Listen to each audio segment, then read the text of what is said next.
dice out. Now, game!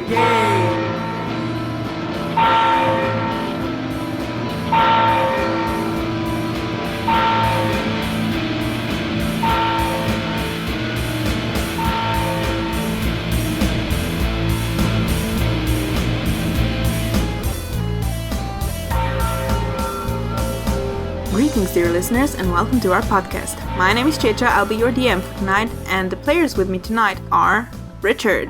Hello. Dia. Hello, is it me you're looking for? Is that the goof you were gonna do? No, I had a different one, but I cannot for the life of me remember it. Okay, that's okay. Jan. This is a goof. Yes. And Cora. Cheers. Cheers. Okay, so this is a 5th edition D&D actual play podcast. And you know what? It's been a hot minute since we described our characters. So, hey, guys, do we want to kind of do that? Who's gonna go first? I can go first. Okay. Alright, so Darren is a young-ish half-elf. He wears ordinary clothes, bit of a fancy jacket, but the rest of him is kind of, a little worn down.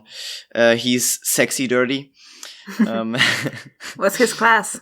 He's a sorcerer. Wild sorcerer, not a dragon magic thingy. I forgot how that's called. And, if this took place not in a fantasy world, but in, like, a modern setting, then he would be wearing, like, a button-down shirt that's just smudged with oil from working on his car in his garage, and it's just right, just a little smudge on his cheek, and it just works, it's a sexy look. Would there happen to be a mirror in the garage just so we can check if the smudges are in the right place? Exactly. But I feel like some of the other characters don't really appreciate that. They don't appreciate his dirty, sexy look. But I mean, that's their loss. I don't mind. I don't think any of us appreciate it fully. Dawn certainly doesn't. Cassie could probably get behind it if he actually, cared to. And Declan is generally oblivious to that sort of thing, I think. But, that's it, I guess. He has red hair. I forgot to mention that. Okay, who's up next? I can. I play Kasni, and he is a water genasi, and he's a cleric.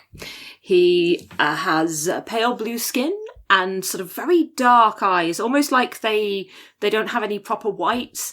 They're actually sort of blue-black, but it sort of looks like his whole eye is black. His hair is blue to purple, and it looks like sort of an enemy. Occasionally it sort of moves on its own. He's 5'10", and he's about 47, so he's not a young guy, but by his race, I think that's not unusual. He's not, like, old or anything. No, in human standards, he's like 35 or something. Yeah. He wears quite a fancy blue jacket with sort of gold detail and blue trousers and a sort of slightly off-white shirt, just because whites are, it's too much. Okay, who can follow that up? I'm playing Decla. Decla is a half-orc. She has green-grey skin. She is 6'2", and she has dark grey hair. She seems to be getting on a bit in orc years. She has green eyes, and she has a scar on her lip and tattoos on both of her hands, one of the sun and one of the chakras.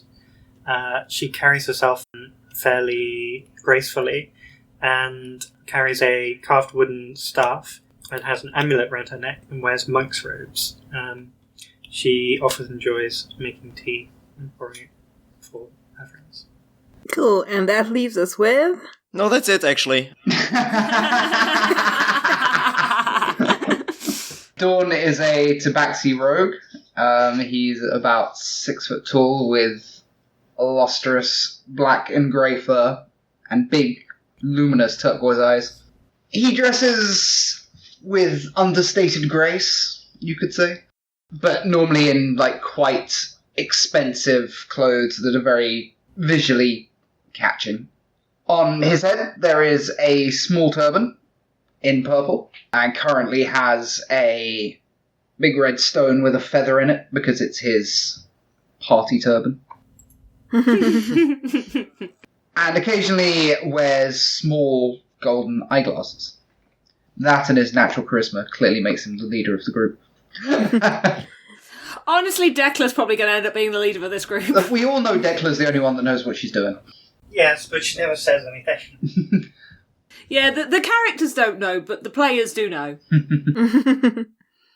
Well, listening to that description's got me all hot and bothered, and I completely forgot what happened last week. Can any of you remind me? I remember something about a goat. Yeah, last session was somewhat... it wasn't the most eventful of sessions. We opened on... we were just about to have breakfast when... and Darren decided to take a swig from an unknown bottle of green liquid that may or may not have been floor cleaner. Maria, the halfling leader of the performers, told us that we had traded the goat to her for the magic glasses that Dawn had sold at the trinket shop. Darren offended Decla by adding the green drink to his cup of tea, because clearly that is a crime. We asked Maria if we could have the goat back, and she agreed to the probably not unreasonable price of 1 gold. After some time, we agreed to pay. Sometime being about a third of the session. And then we left to return the goat. When we returned the goat, we could retrieve Dawn's friend Frog, who showed maybe not an interest, but he certainly seemed interested in Darren. So Dawn and Kasny sort of sent them off together in advance. I think they're going currently to retrieve a hangover cure, despite the fact that Kasny has some in his bag. And then the rest of us headed back to town at a discreet distance, far enough that they would, be a bit ahead of us, but also that we could keep an eye on them, because everyone except Decla seemed to be quite intrigued as to how this is going to play out. All right, so I think we had decided to, we were going to head to the apothecary to get a dose of hangover cure for poor dear Frog, who is suffering greatly. Yeah, he's kind of stumbling as you're walking along. All right. The rest of the party is still lagging behind, right? Yeah, Very suspiciously. We're just talking among ourselves, if you look back. I mean, Decla's behind us because clearly she's an old lady and she can't move so fast. I mean, she's not that old. Sure she is. Dawn and Raven are, they're catching up a little bit, I don't know why Kasny's behind. He just, is. Lucky at Dawn's ass. I enter the apothecary with Frog. I say, hey, I'm back again. As you walked in, like, another customer just walked out, so, you're first in line right now. Perfect. Hey, you're back already? Yes, we could actually use some more of that hangover cure of yours. Oh, did you use it all already? We just we just have one more bad case of a hangover, and thought I'd bring him right over here. Oh well, yeah, of course, and she goes and picks up a dose and she gives it to you. Thank you. One of my companions will pay you later. Excuse me, you can't open a tab here. It's not that kind of establishment. They'll be in here any second. Oh, okay, well then... It's very embarrassing, but I don't actually have any money on me. And Frog's like, oh, that's okay, I can pay. Oh, please, no, you don't have to. No, it's fine if you don't have any money. I can pay. Out of character, I think Frog is quite rich. Yes. Well, I don't know that. Can you not tell from looking at his clothes and stuff or whatever? Well, I guess. And yes, he pulls out his cash. It looks kind of heavy, actually. And suddenly he becomes much more attractive to Darren. Oh, does he? I definitely side-eye him. Does Frog drink the cure? I mean, not right there. Okay. I mean, he's kind of shy, if in case you haven't noticed. Aww. Too shy to drink medicine? Yeah, it's anxiety and it's real. Okay. He's sweet on you. Yeah, no, he's blushing he's blushing really bad. Oh, what's the matter, Frog? Oh, nothing. He's kind of not keeping eye contact, and Yeah, you don't have to be shy around me. I know. That's fine. I know. Although I mean, I have to admit, it is kind of cute. He blushes even more. Just gonna. Hey, anyways, thanks for the medicine. He kind of scurries out. Okay, I follow him. Thank you. Goodbye. Bye.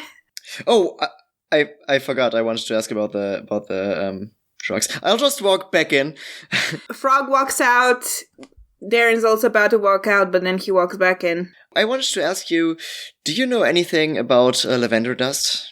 Lavender dust? I mean, why do you have to know? I mean, if you're a guard, you have to tell me.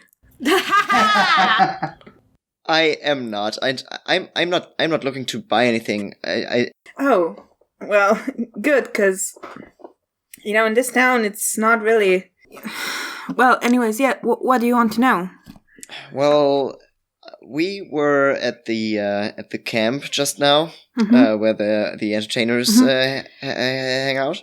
Someone there was very clearly addicted to the stuff, and I was just curious if you have many problems with the drug in these parts. Well, some. Yes, there are sometimes problems. Our local cleric, Sister Martina, she usually can help with such cases, but... So there are a lot of users in this town? Not many, but you do get an occasional one. Do you know where they get their supply? I don't. Well, thank you for your information. You can roll insight if you want. Oh, that's a good idea. I will roll inside, and I came up with this idea all on my own. That's an 18. She has some idea. Okay, I will still say, okay, thank you for your information. I will not press it, but I will definitely keep it in mind. Maybe I'll speak to the cleric. I'm just worried. I've known a lot of people who ruined their lives with this stuff, and it's heartbreaking. Yeah, I guess you would know about it. Yes. What do you mean by that? I mean, you're, Anyways. You know what? I didn't mean to offend. It's just, Good day. I walk out. I mean. I'm already out. I'm out the door. He's out the door. The rest of you see Darren kind of storm out the door. Like, did you walk up to Frog by that time already or not? Yeah, I wouldn't have left Frog alone just standing in the middle of the street. If we passed the dress shop on the way in, I would have stopped by if my tiefling was there. No, she's not outside currently, no. Okay, if she's gone then, okay, fair enough. I followed everyone else and we probably... Although the way I'm looking at it, you probably would have come from a different direction, so... The third tiefling called Thread. Thread, yeah. Well, that's okay. I didn't want to talk to them. Casney did! Anyways, Darren comes stomping out of the apothecary. What's everyone else up to? What a rude lady. Was something said? Well, she definitely knows something. I didn't want to press her on it, but she definitely knows something, and then she just insulted me in the rudest way, and I just walked out on her. She claims that she doesn't know who's supplying the people with the lavender dust, but I know she does. I could see it in her eyes. Well, we know that it was Daniel. That's it, Daniel. Daniel is the one that was we were supposed to get it from. So I assume that he's, if he's not the main supplier, he's certainly somebody involved in the whole thing. Oh yeah, definitely. And I got the feeling maybe we can rough him up. Maybe he's the one we get to beat up. As much as I'd love to go around and beat up seedy drug dealers, maybe let's not do that just yet. He seems to be quite the powerful person. He is the bride's brother, and therefore, logically, that means that he is Tomorrow's brother also. And maybe I don't want to cause that sort of problem. Is she married, by the way? She is married, isn't she? Yeah. Oh well. Yeah, you assume that's how she got her title. Were you planning on staying here for that to be a problem? Oh wait, so she's not the sister then? She's the sister-in-law. No. Wait, what? No, she's the sister. Look, we say the wine baron, but he doesn't have an actual title. He's a wine baron in the same way that you can be like a cattle baron. So I think maybe we'll just give this a rest for now, because I don't know if we can do much about this drug problem right now. I think we shouldn't confront the Burn just yet, because I somehow got the feeling that he would make a powerful enemy. It is not top priority, no. Not when there is a missing woman. We should worry about finding the bride first. Yes. And maybe she can shed some light on this whole story. I'll turn to Frog and go, Frog, I don't suppose you remember much from last night, do you? Not really. I mean, I remember the part when we came to visit the farmer, but that's sort of where it ends for me. And Raven's like, yeah, bro, you were pissed. So, blacksmiths? Well, we could also talk to the constable, right, about that fabric? We could indeed. I think that's our strongest lead right now. But we can vote on it. I vote fabric. Yes, I think that's the best lead for Christina, at least. Fabric it is. Let us go hunt down the constable. As much as I am not looking forward to talking to the constable. Let's talk to the constable, follow this lead up. Right, so you go to see the constable. Where exactly do you go? Like, do you just go to the jailhouse, or...? I will ask some of the bystanders if they've seen the constable, and if they can point us in the right direction. Yeah, you ask a random old lady walking down the road, and she said, "Oh, Constable Polycarp, he's probably at the jailhouse at this time of day. Yes, I think by now he should probably be done with the rounds, yes." Ah, thank you very much. "No problem, young man." And yeah, she kind of winks at you. I ship it. But like, this is like a little old lady, you know. I ship it. Yeah. I mean, we don't know his type. Maybe he doesn't have a type. Maybe he's an equal opportunities. Dawn winks and flashes her a grin and swans off. Yeah. Okay, so you... Dawn will flirt with anything with a pulse. Who says it needs to have a pulse? Oh. Of course, I forget it's you that's controlling this guy. Ladies and gentlemen, my best friend. Mwah. Okay. So you walk over to the jailhouse? Yes. Yep. Yeah. Right. You walk in, like, there's that young guard sitting at the table there. And like, "Oh, you're back. How can I help you?" No need to sound so surprised. I'm not surprised. Is the constable in?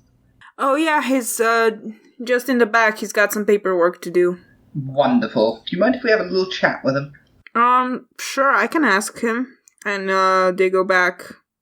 And yeah, a few moments later, the constable comes out of the back room. He's like, "Oh, lovely to see you all again. How may I help you?" Do we get a private room, or is this said, like, out in the open? I mean, it's just him and the young guard, so... Yeah. Dawn will gesture towards one of the cells, which is empty. Yeah, sure, we can step aside, yes. Like, you don't step into the cell, you just kind of step down, like... Yeah, basically away from any easily prying ears. And Dawn goes... "We understand you were talking to Thread about a theft of some pink cloth?" Yes, I saw some pink cloth this morning, off the back of a cart. I thought it might have been stolen from her, and I asked, but apparently she didn't. Which cart? Was it one that was leaving? Yes, there was a cart leaving the town this morning. Well, she's gone. Who was the owner of said cart? Was it someone known to the village? Oh, I don't think I remember his name, but I've seen him come through this parts a few times. Yes, an old dwarf. I believe he was driving out a few barrels. An old dwarf, you say? That drives a cart. Have we all met an old dwarf that drives a cart? I feel like we have all met an old dwarf that drives a cart. Could you describe this dwarf to us? Well, he had grey hair, grey beard. I mean, it was early morning. It was dark. I did not see well. Does that sound like Herman? Yeah. That's probably Herman. When did he leave, Constable? Oh, Well, sort of right before I found all of you in the square, throwing coal dust at each other. And yes, enough about that alleged incident. Yes, sir. Christina's definitely in that cart. Kelsey says that, like, actually out loud. Wait, Christina? Yeah, I'm pretty sure. You don't mean the bride, do you? Well, how many Christinas do you know? It's a small town. I can't imagine there's many. Now, Cassidy, play nice. Well, there's an old lady named Christina, but Yes, Constable, we are looking for the bride. When you saw the fabric, was it like a ripped-off segment of fabric, or was it sort of a piece of fabric peeking out of, for example, wooden barrel? You know, now that you mention it... Yeah. Dawn just sighs, exasperated. Christina, in the barrel, on the cart. The fucking dwarf. Right. Okay. You sound like you're making a Cluedo. Yeah. Cluedo. That's the one. I think we should head to the stables, get ourselves some horses, and follow Hermann. How long ago was this? Because I think it must have been hours ago by now. This must have been 6 hours plus, if it's midday now. Oh. To the horses! Well, is that all? Can I help you with something else? Well...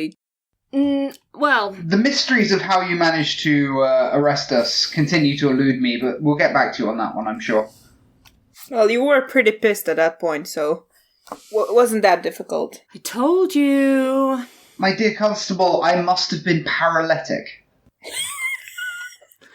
Look, hey, I'm confident that between the variety of bizarre drinks we had and possibly having been slipped something, that between us we probably were, Ah, yes, Constable. Somebody slipped you something. Have you had any reports of memory loss or strange occurrences that no one can account for? Well, not really. There was that missing goat.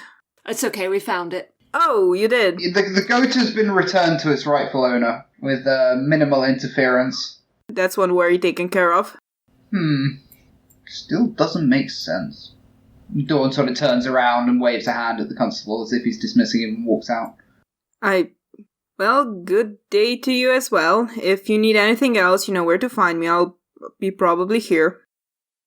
Thank you for your help, Constable. You're welcome. Anytime. And please let us know if you hear anything about brides or, yes, brides. Will do. He looks kind of confused, but, yeah. I don't think he'll be much help to us. Onwards to the stables. Yeah, you roll up to the stables. They're, like, right next to the jailhouse. There's a sort of brown-haired half-elf woman, sort of youngish, like late 20s probably. Who's the stable master. She gives you horses. I don't know if you want to, like, say something to her or not, but... We could haggle over the price for 20 minutes. Yes, let's haggle over the price for 20 minutes. My God. We are helping out the local constabulary. Because they're incompetent. No, I don't say that. We're helping out the local constabulary, and we are concerned that somebody may have stolen Christina from her wedding night. And we could do with perhaps the use of your horses, because we have to investigate a lead. Okay, what are you trying to achieve here? Kasny is hoping to get free horses, but I'm suspecting that is not possible, so I'm just trying to get a good deal. If you roll well enough... Like, roll me persuasion. Persuasion. I'm just sitting here being angry at how good Dawn's stats are compared to mine. All right, okay, my persuasion, 18. 18. Yeah, she's like, well, if you are helping the constabulary, I guess I could give you a discount. So what would that be, 6 horses? And she looks over at you and actually Raven holds on to Frog and she says, actually, I think it's better that we sit this one out. I don't feel comfortable letting Frog go on. Yeah, Frog on a horse I don't think is a good idea. And Frog looks kind of insulted at that, but, doesn't... Oh, I'm sure Frog here can handle himself. Look at him. Kasny turns to Darren and Dekla and, do you both know how to ride a horse? Do we? Do you? That's a good point. I probably wouldn't. I don't think Tekla has any experience. I'm taking it as given that as a relative highborn, Dawn has experience riding horses. Possibly zebras, even. Indeed. Perhaps it would be more advisable to get 2 stronger horses that could perhaps take 2 riders each. I look at Dawn. I mean, between us, I don't think... I mean, we're not exactly going to be putting huge strain on the horses. I sort of briefly eye Decla and then look back. I think, just horses... It's no offence, Decla, but you are a half-orc and you are over 6 foot tall. You're clearly going to be the heaviest of the group. Well, she's also very lightly built, so... Okay, fair enough. So we're So I say yes. I think it's probably best to just have 2 horses if we could just share. I feel like 2 of our companions perhaps are not experienced enough to ride horses on their own. Right, yes. 2 strong horses, we can arrange that. I'm guessing you will also want saddles. Well, yes, of course, thank you. All right. Yeah, she gives you the horses. I'm not going to come up with a price right now because no. But she gives you a bit of discount and yeah. She helps you all, what's the word? Not board. Mount. Yeah, she... Hark, I must board my horse, away! Look, English is my second language, okay? No, it's great. It was a fantastic mental image. I'm now considering deboating a horse. Disembark. Let's disembark the horse. As she helps Darren up, she kind of smiles at him. Oh, she too, huh? No taste in these people. Frog is still there, right? I don't think he notices. Well, still, like in Frog's present, I will just give her a warm smile back, but nothing too suggestive. Aww. Yeah.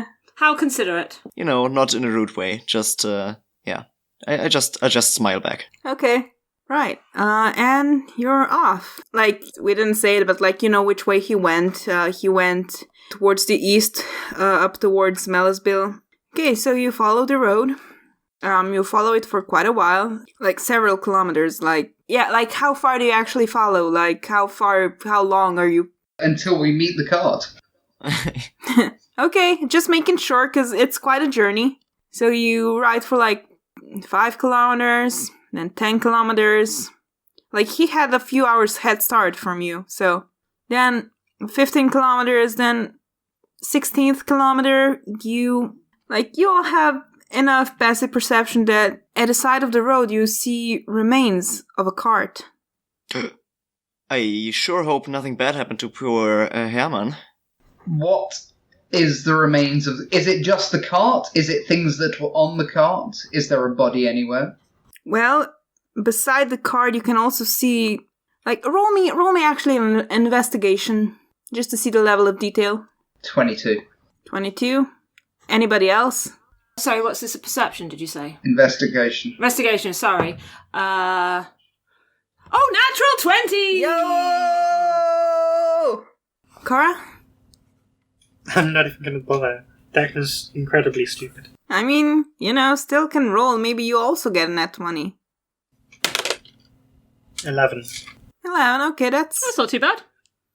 Okay, so you do recognize Decla there, and you rode on this cart. You recognize it as Herman's cart. There are some notches in the side of the cart that you know that it's the right one. It's broken. Wheel fallen off. It's kind of broken in half. There is also remains of a barrel nearby. Are there any scraps of pink cloth around? Not really, but Casney rolled well enough that he actually finds there are some burn marks around the side. The ground is slightly damp. There are tracks of 4 people and 1 horse that are going into the woods, and there's a set of footprints that goes further down the road. How many people going with the horse? 4. 4 people and a horse into the woods and 1 person on their own down the road. Mm-hmm. This could have been a drop-off gone bad? If Christina's paying people to help her escape, they got greedy, maybe? It's possible. Well, there was fire, I mean... Fire? Oh, yes, so I see. Yeah, Cassidy, points out the burn marks. Does this look like magical fire, or does this look like where, a torch has been dropped? I mean, there's no torch remains, so you're guessing it wasn't a torch fire? But you also said it was damp as well, so someone has put the fire out after the fact. Could be. That would make sense. Does anyone have detect magic? Yes, I've got. I even have it prepared. Not that I need to because it's a ritual. Are you suggesting this in character?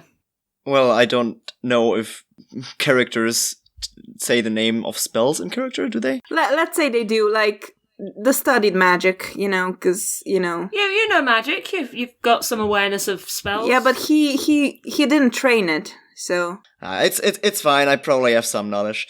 Maybe you'd express it more like, does anyone have any ability to... Can anyone detect magic? Yes, can anyone detect magic? Those are the exact words that I choose.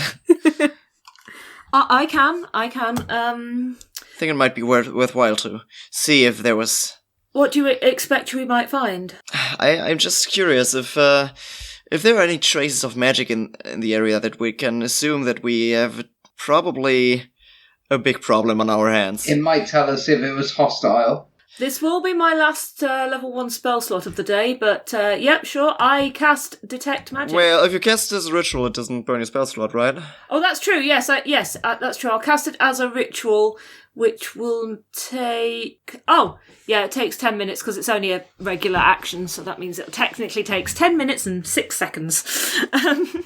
Yeah, can you read me the text of that? Right. For the duration, you sense the presence of magic within 30 feet of you. If you sense magic in this way, you can use your action to see a faint aura around any visible creatures or objects in the area that bear magic, and you learn its school of magic, if any. So there are no invisible creatures or spell effects. You kind of see some magic shimmers on, some of the items on that light ring that you have, and, Darren, he's just shimmering. Cassie takes a moment to eye up Darren in his shimmery detect magic form. Mm-hmm. But yeah, there is sort of on the burn marks, there is sort of slight magic residue. So you're guessing that is magic fire. The wheel on the cart, is the axle snapped? Or has it just rolled off? Did it come off naturally or unnaturally is basically what I want to know. Yeah, what was your investigation again? Mine, 22. Yeah, okay, no, it was attacked. Okay, so this fireball, came out, hit the cart, immobilized it. It's on the ground, it's not on the cart. So hits the ground for distraction? Seems very conscientious of kidnappers.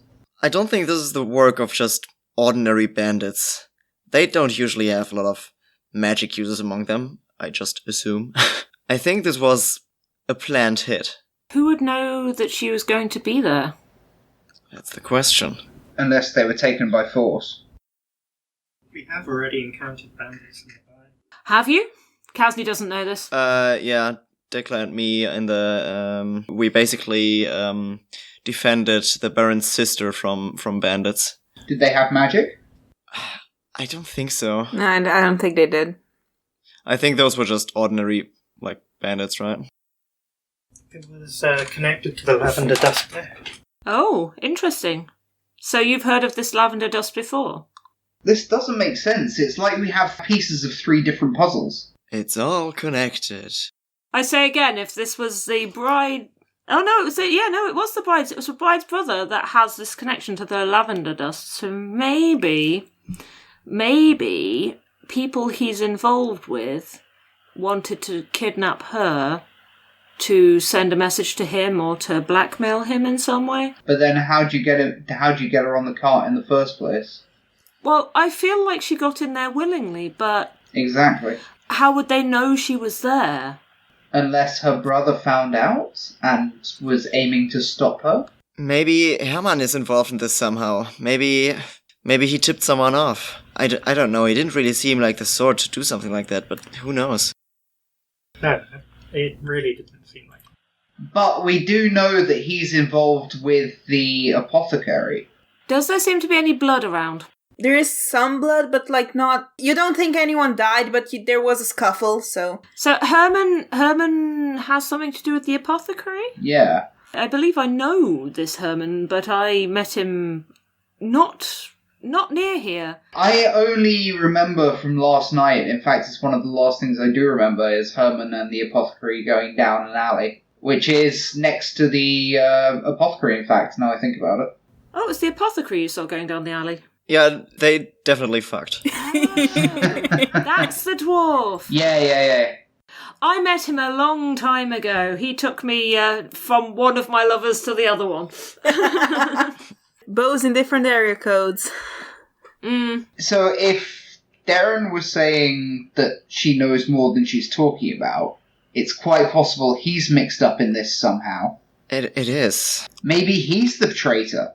She contacts him to get her out of there. He gives it up to the drug runners.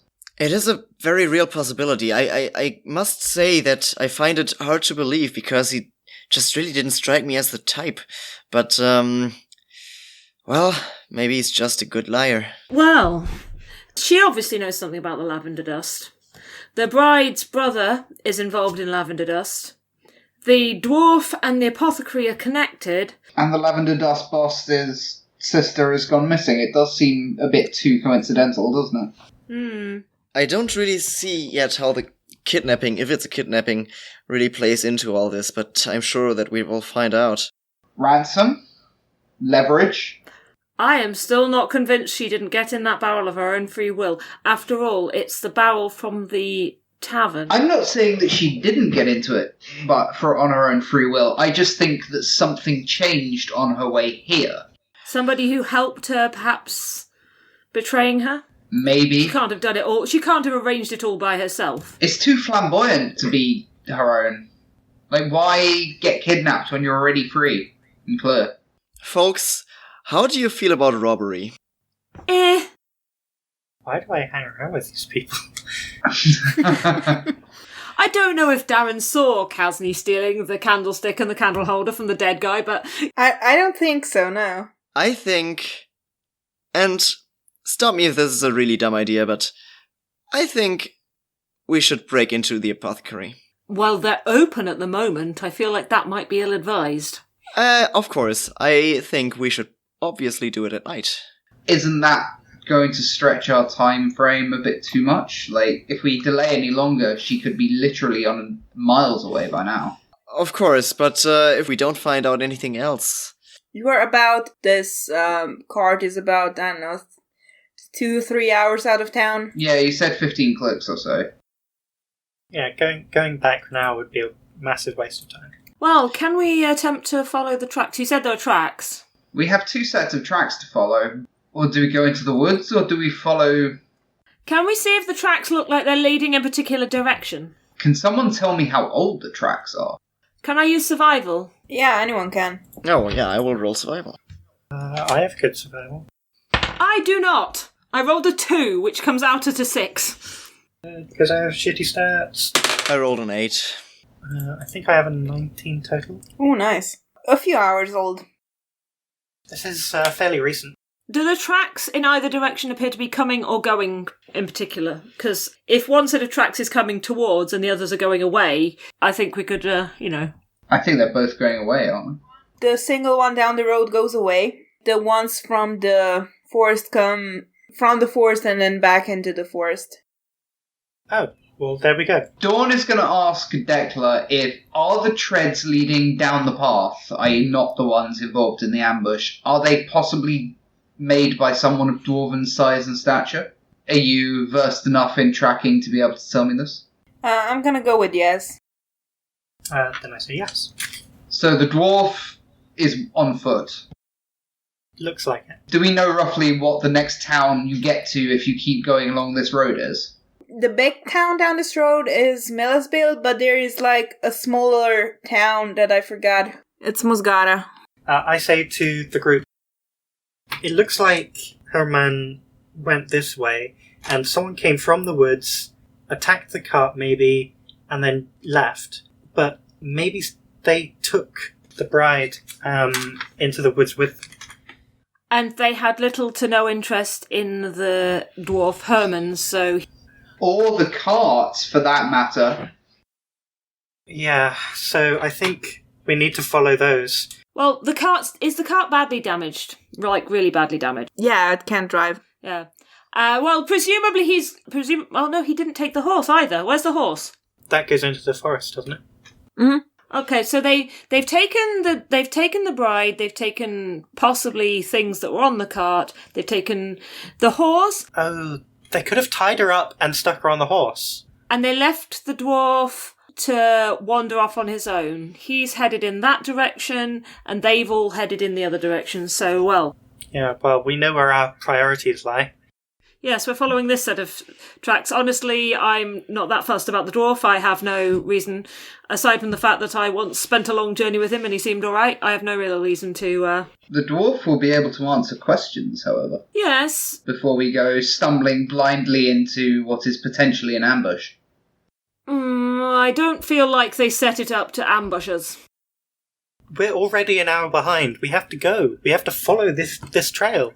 You're several hours behind. You said this looked like it was a couple of hours old, I think, didn't you? I think Herman will... I think he's gonna be fine for now on his own, as long as he's not hurt. He's definitely a lavender dust dealer, though. Could be. You don't know. Dawn flicks his whiskers and sort of sighs a bit at the effort involved and goes, "All right, let's go hunting in the woods." I'll protect you, you big scaredy cat. Ah, Declan, truly, you are my closest friend in this. Thank you. Kasny smirks. I'm not sure if Declan would be aware of the pun, but I certainly was. Okay, so you wander off into the woods, and that's where we're gonna pick up next time.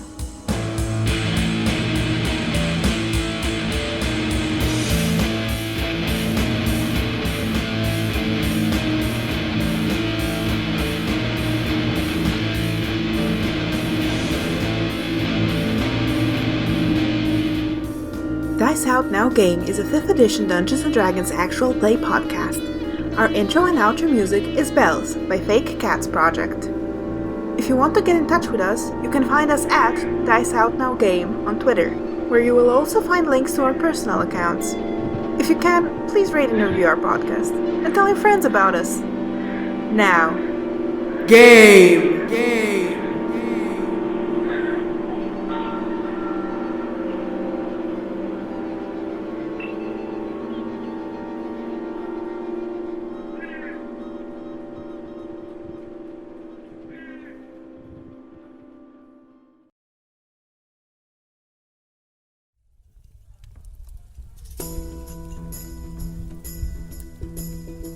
From the land that brought you Lord of the Rings, Flight of the Conchords, and The Square Potato comes the next great New Zealand invention. For Crits and Giggles is a 5th edition Dungeons & Dragons real play podcast, featuring the latest in podcasting technology, real-life players, dice rolling action, confusion, laughs, New Zealanders. Join Poe, Anya, Mordai, and Mithras as they stumble through the custom fantasy world of Iannis, trying to save the day without injuring themselves too horrifically. For Crits and Giggles, available now from forcritsandgiggles.com or wherever the very best of podcasts are picked up. For Crits and Giggles, a D&D podcast with slightly different accents.